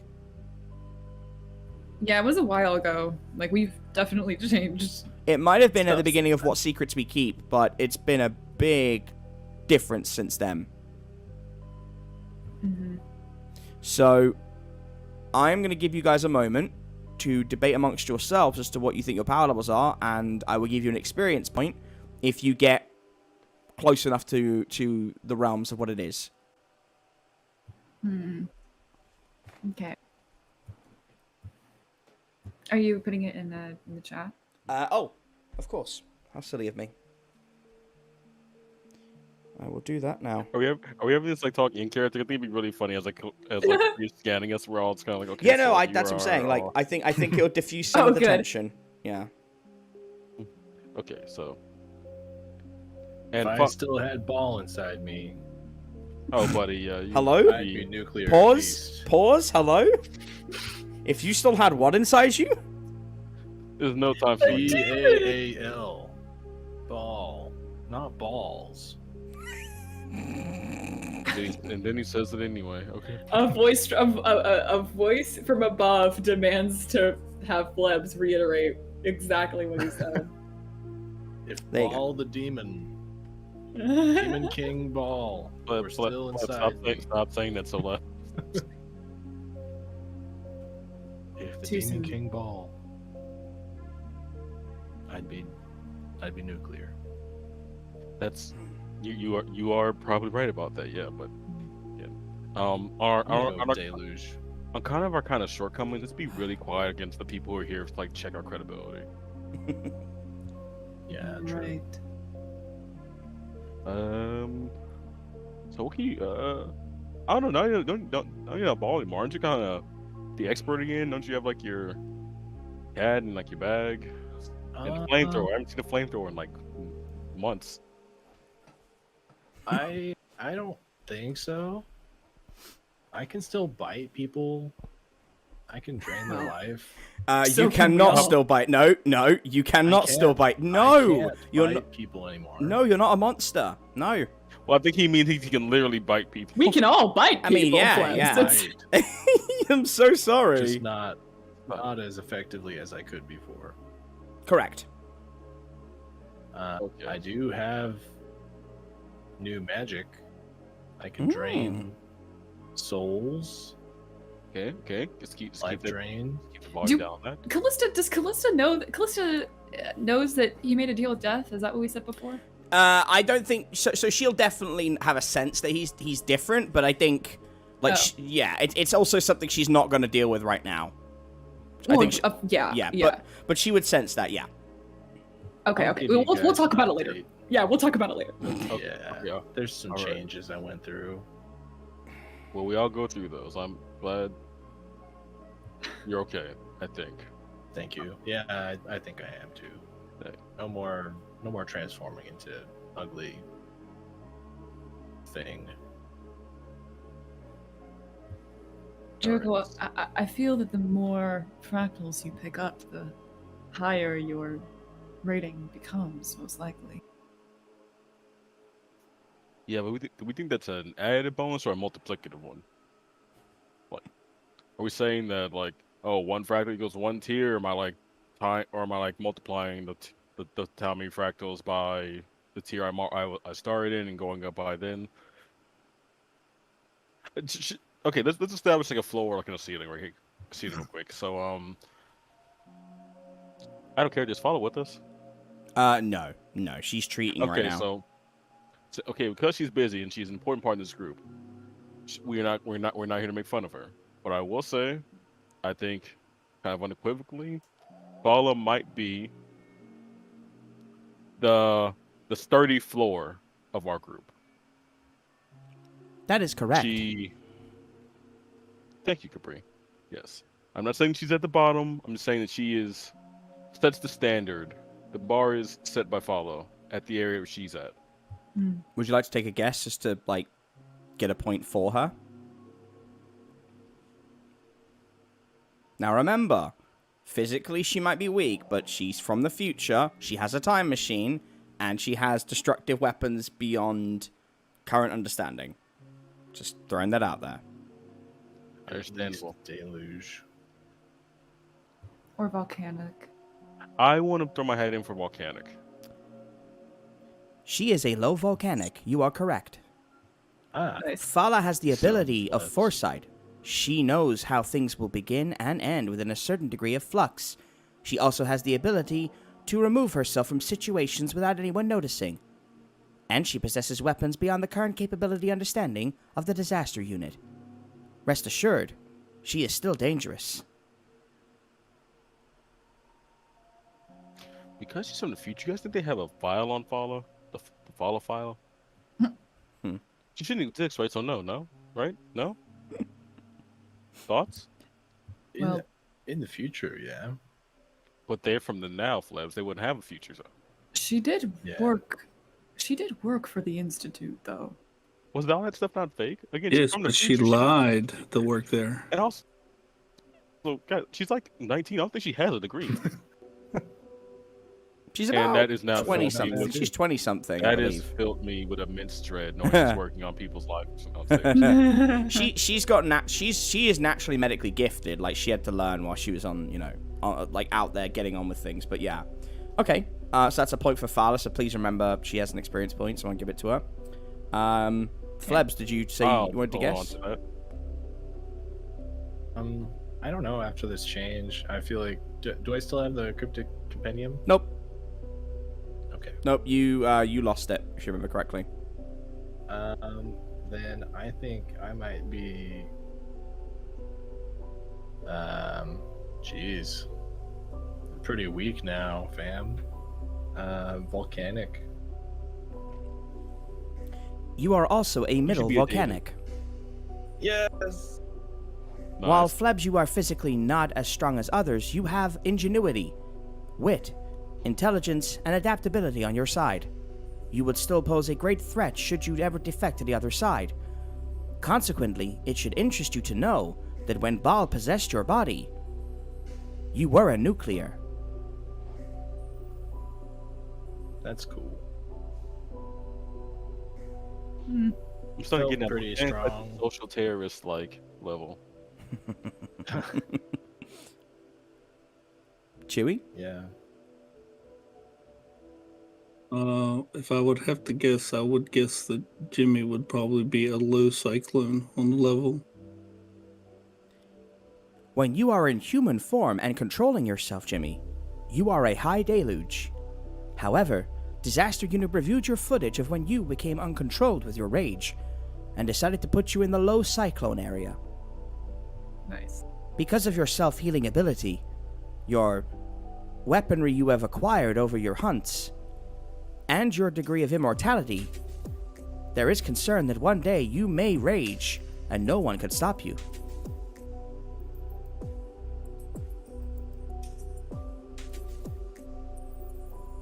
Thank you, Capri. I will keep that in the back of my mind. I believe a certain teacher said they would bust your balls should you ever rage unbridled again. Oh God, we have to do something about Wendy. She's tough. She can take Yeah, but I mean, the way I look at it right now is, what she doesn't know won't hurt her. I'm gonna tell you said that. I am saving this You conversation. fucking tell her, Jericho, and see what happens to you. All my conversations are logged fucking and gorilla saved. balls being. Don't worry, Jimmy. I Lie. will not tell her. I like you. Thank you, Capri. But I do like everybody, I and like you if too. Wendy is nice to me, I may tell her. It is at Callista's discretion.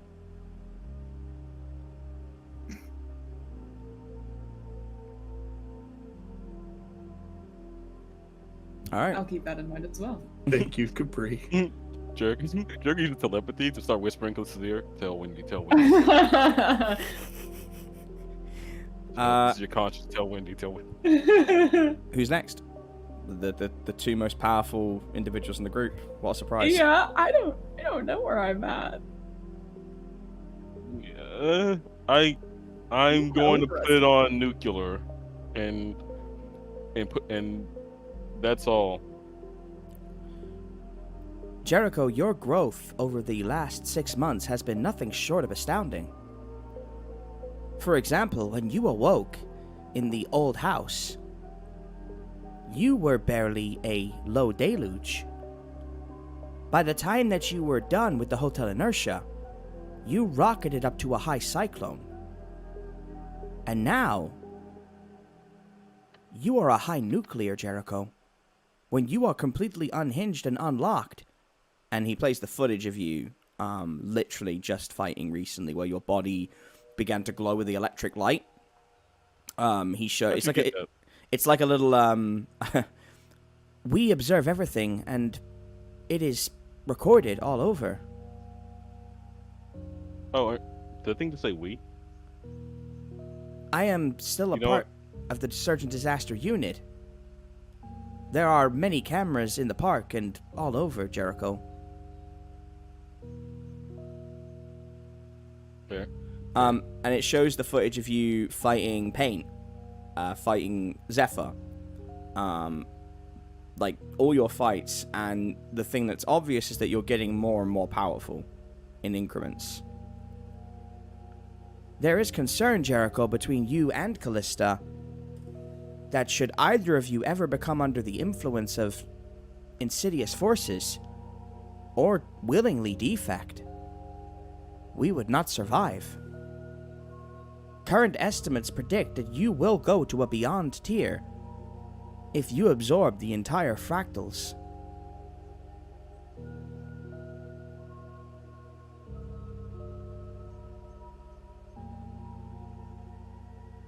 I'll try. I guess I'll try and stay on the government's good side then. I think the government needs to stay on your good side, Jericho. Nice. Jericho kind of smiles a little bit. I needed that. In your current form, Jericho, you are currently a mid-cyclone. When you activate your fractal powers, you jump to a nuclear. It is only when you go into that unlocked state that you become a high nuclear.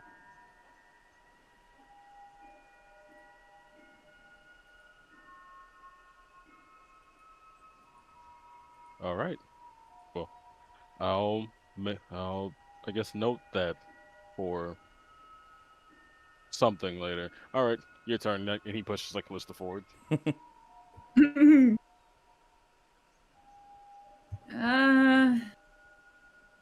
I would think I'm about the same, right? Like, probably, because if we're going based on potential, I guess Callista could, like Jericho, go to a beyond tier, but I think right now she'd probably be, depending on what form she's in, like nuclear as well, right? Callista, when you first appeared in this world, you would be considered a cyclone to nuclear. However, I must admit that the knowledge we have discovered, and he recoils just a little bit, it scares me. And he plays a clip of you in your Eldritch form fighting Schlengel, where you almost completely lost control. Callista, in this moment, you recorded levels higher than any creature in Sturgeon's entire history. It is hypothesized that you were somewhere between an Omega and a Boundless. Oh shit. But you are not yourself. Because the Callista I know is nice, and cuddly, and vulnerable, and sweet. But when I was aware and older, I did not see those things. I saw the child of the void, devouring. You are perfect the way you are, Callista. Please don't become that. I will do my best. Okay. Well, all of you got an experience point. Ooh, I think I leveled up. Yeah, I still gotta level up. Well, we will deal with that after this session, because we are going to go I did. in our last scene and meet the group.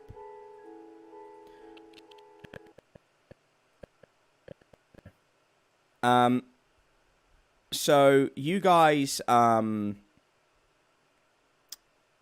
walk over and you see Sully is walking towards you, having served some drinks, and he's got Cheddar by his side, and Cheddar is still very like happy chappy, but he's on guard. And he takes a look back and shudders, and then goes behind you, Callista, and is like sort of poking his head out between your legs. And he's drooling all over the floor. Callista like looks down in confusion, like trying to figure out what the hell he's doing. Sorry, Callista. He's he goes to the strongest person in the room, and on this side, that's you. I think he's a little bit scared. Come on, Cheddar. And Cheddar eventually moves, and you walk over, and in various positions on that side of the bar, you see a very eclectic group of individuals, and you were told they were going to be outside, and they have taken up shop at the bar, and Muldoon turns back to you looking tired and says, "Okay. Nightmare Detectives, this is the Sturgeon Anti-Kythera unit. And this particular group is the A Division. These are the people that go in and deal with nuclear threats." And he... SAC? Yeah. The SAC, we call them... The group Anti-Kythera. is called Stack. I trust you to make a joke, Jericho. They prefer Anti-Kythera. Wonder if they know ball. Oh my god. Do you say that out loud, Flebs? Yeah.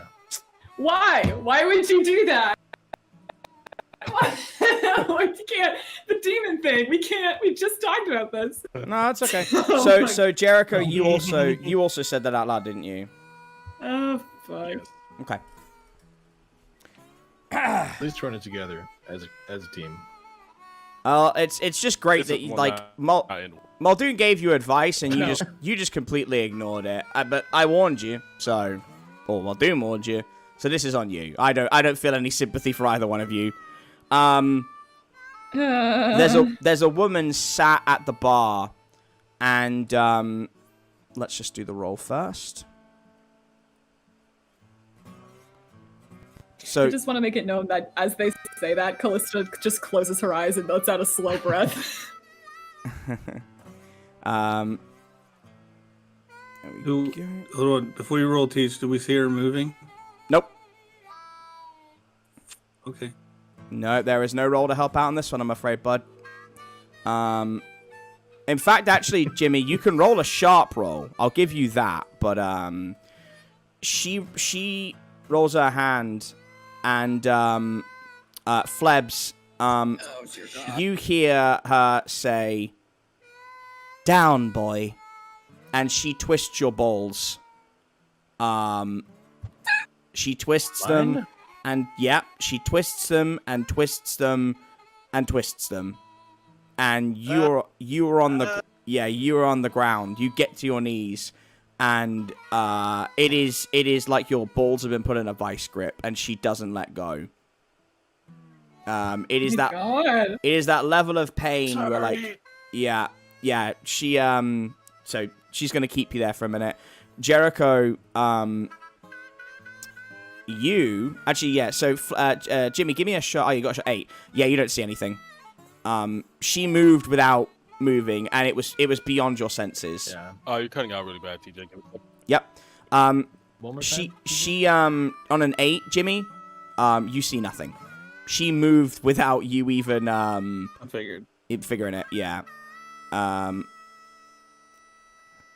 And Jericho.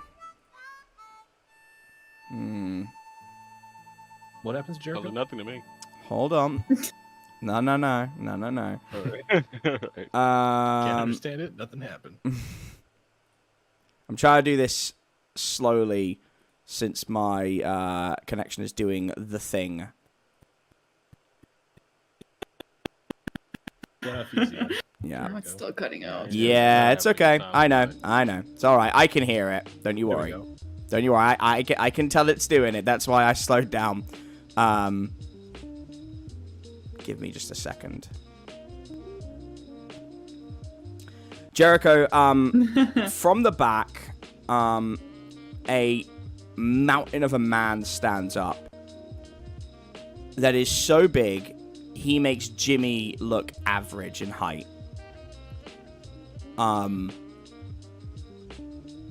he has a carnibo on his back.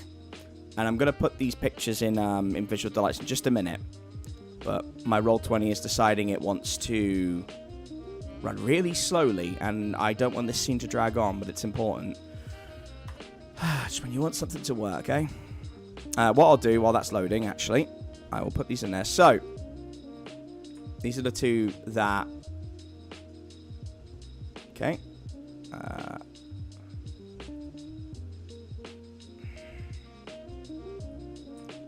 These two here.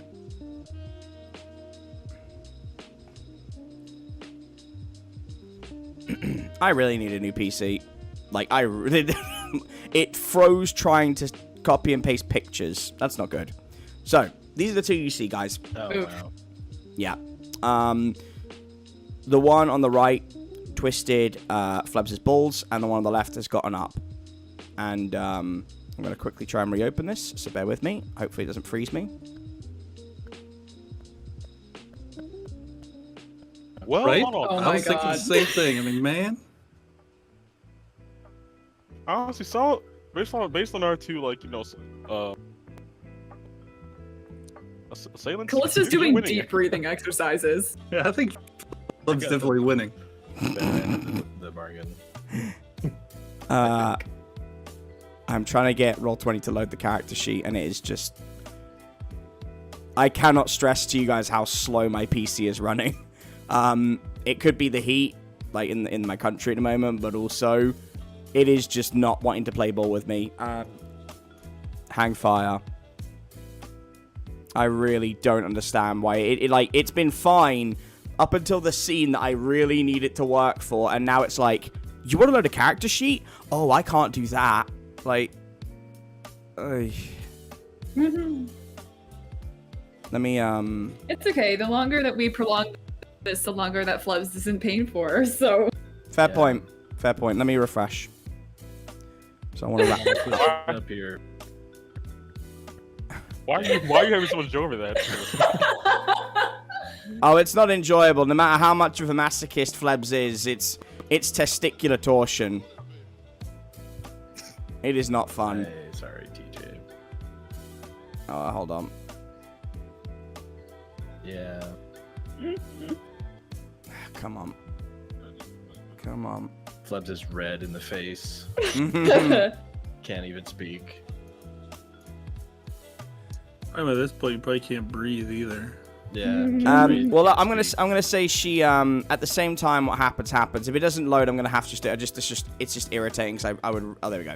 I would really I do not understand why for the last 3 hours it's been great and then now it's like nope. That's so frustrating. As a DM, that is so goddamn frustrating. It's like it's not. I'm staring at Roll20. It is still loading. It hasn't loaded the characters. It's just still loading.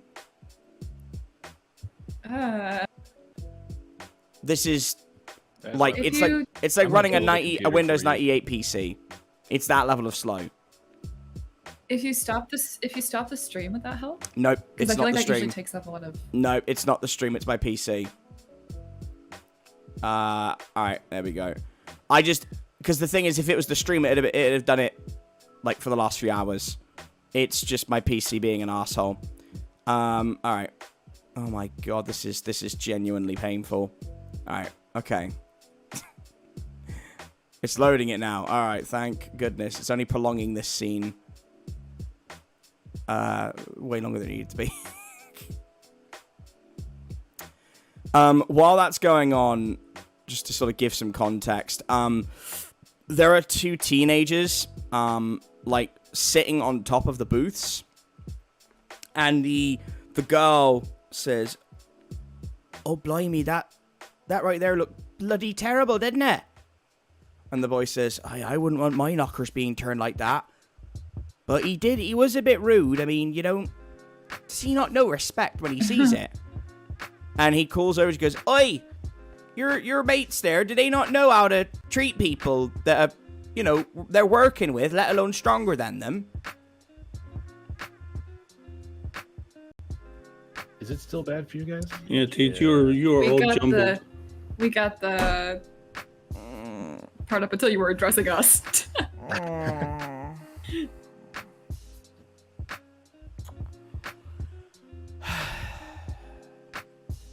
Okay. The boy says, "Oi, don't you know how to give proper respect to someone you're working with, let alone someone stronger than you? What's wrong with your friends? Why are they so rude?"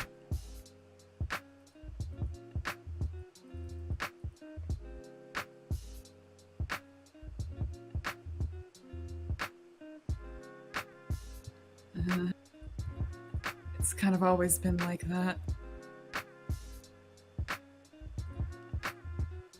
Always been like that?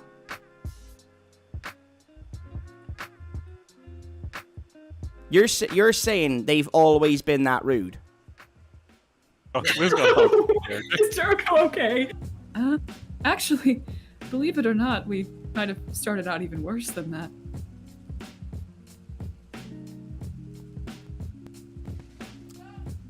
Oh my god. After some character development, so take that as you will.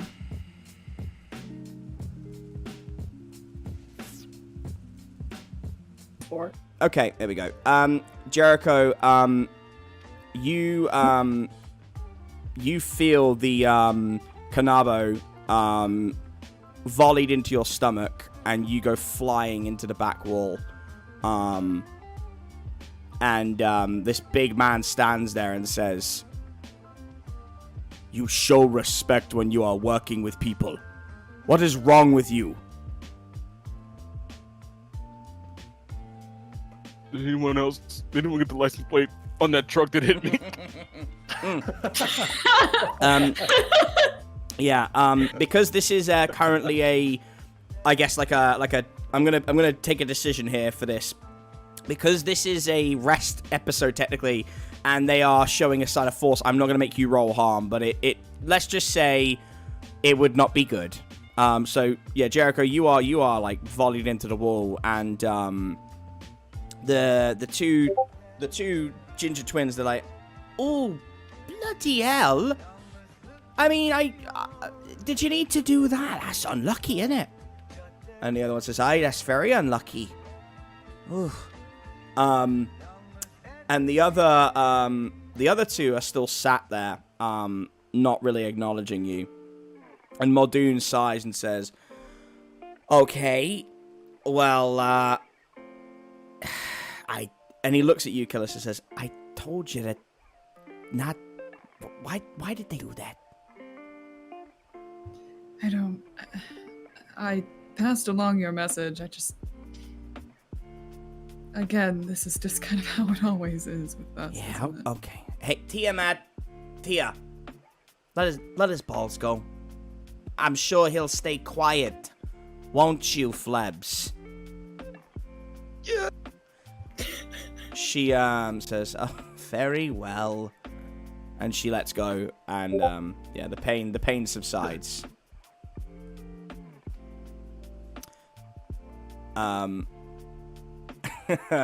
Jericho, you're winded, but you're able to get up, and, hobble your way over. And, there's a guy, at the back. He is, in fact, I'll put a picture of him up.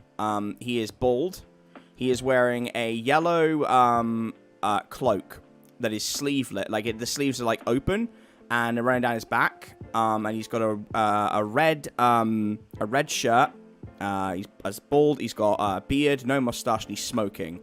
And he gets up and he says, all right, enough horsing around. Let's do this properly, everybody. Hello, Nightmare Detectives. We are the A Division. My name is Azathoth. Wow. Let's try that. A clean take. My name is Azathoth.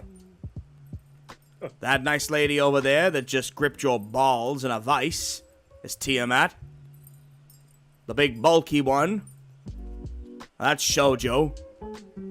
The two twins over there, they're Chernabog and Billabog. And there's still two at the back. And he says, now the two who haven't come over and introduced themselves, well, they're Rat King and Karen. We're here to clean up the mess in Sturgeon.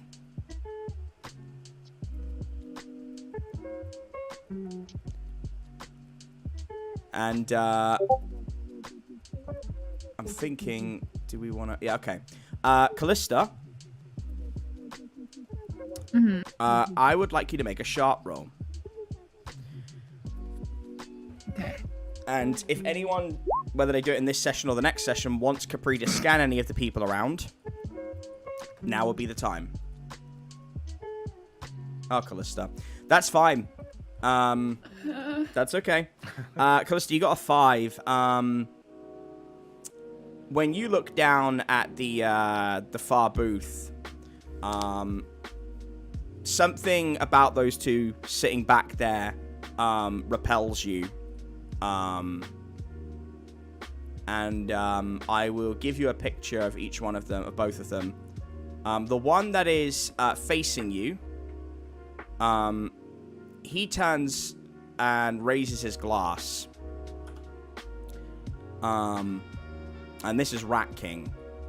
And he is, I should probably describe this better. So Rat King is wearing a doctor's lab coat. He has multiple bandages over his face and arms. It looks like he's been surgically diced up and put back together. And he's got a utility belt. And his wide, malformed smile reaches you. But it's not him that unsettles you, Callista. It's the man behind him with his back to you. He does turn to look at you for a minute. He looks like this. He's a dark-skinned male, bald, with markings over his face. He's hidden for the most part, but this is obviously a clean image just to kind of give you a reference. Multiple chains around his neck, and pauldrons on his arms. And there's just something about him that unsettles you immensely. And you don't know what it is just yet, but you sense danger from him. And the last thing that you hear, all of you hear, as you stand staring at this group, is Capri. Because he's been scanning all of them. And he goes over first to Tiamat, and he says, "Boundless." Then he goes to Chernabog and Billabog. "Boundless." Rat King, Shoujo, Karen, and Azathoth. All of them. Boundless. This is the division that Sturgeon keeps quiet. It is true what they say. The ocean is truly deep, and the night is dark and full of terrors.